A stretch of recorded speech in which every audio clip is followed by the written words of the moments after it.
ball. When you move these plates, he found, back and forth mechanically, the voltage started to change. Just moving the plates closer or further apart. That top figure up there started to vary. If you got varying voltage, you've got energy. And this was what he was tapping. Now that is one source. The other source is what's called thermionic. It takes heat from your body, heat from the air. That is then processed through what is called a triboluminescent substance. And that simply means it's like the phosphor on your TV. The phosphor gets hit with an electron gun and it emits light of a certain frequency.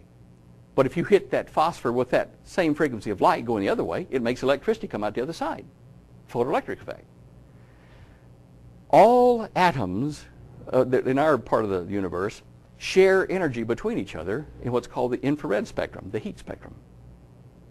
So if you get a material that is responsive instead of to visible light but to the invisible infrared radiation, then that will convert to electrons on one side of this material, and we put what's called a tuned circuit in a cavity, just like Moray did, and it will strip mine those extra energetic electrons off and into a little spark gap and down to recharge your battery.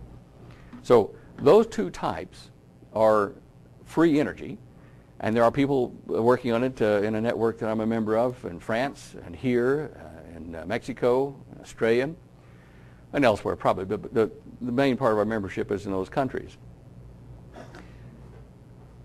We are able to succeed with what we've got to varying degrees, but basically if you use the atmospheric one I told you about, this one here, you'll be able to trap mechanical pressures on the outer Van Allen belt and turn them into electricity and charge batteries, which you then run inverters from, and you've got power to run your home without the power company. Obviously one of the reasons it has not been widely distributed.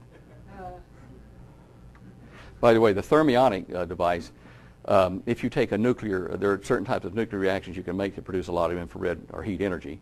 And if you do that inside of a material, of a vault that's lined with that triboluminescent material, you can convert that heat from that nuclear reaction straight into electricity, which may or may not be what Bob Lazar was talking about when he talked about his alien sport craft he saw with the 3 gravity wave focus machines out at Area 51. He did describe something which I believe to be what we use ourselves. So whether they use an element 115 and bombard it with neutrinos and get heat out of it or whatever, they're actually taking heat, like I'm telling you, and converting it straight into electricity. To a certain degree, solar silicon cells do the same thing for us in solar collectors. Oh, come on. This is the backyard. I've got 2 more holes to fill and put the poles up, and we'll be testing this out in our backyard. That's the charged antenna. You put an insulated wire, insulate it to 30 to 40,000 volts so it won't leak into the atmosphere, and you charge it up and it becomes your balloon to be compressed by the impact on our outer ionosphere and the Van Allen belt. Yeah. All right. All right, look, I'm not going to explain this. I'm just going to show you some of the water and aircraft that I have made and tested here since that time, and some I'm working on now.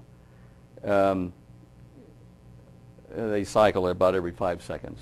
This one was something that I made for a DARPA proposal for a micro aerial vehicle for surveillance. This was along the same lines. They weren't accepted, by the way, so there's nothing secret here.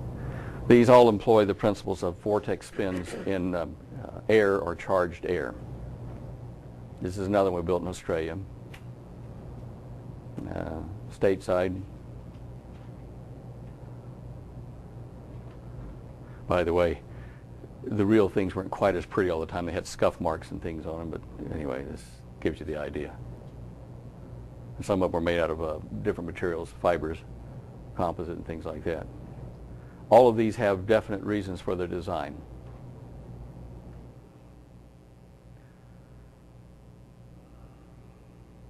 And that's a plasma craft with the ion peaks on the center vortex, as I've discussed with you before. Okay, that's probably enough for today.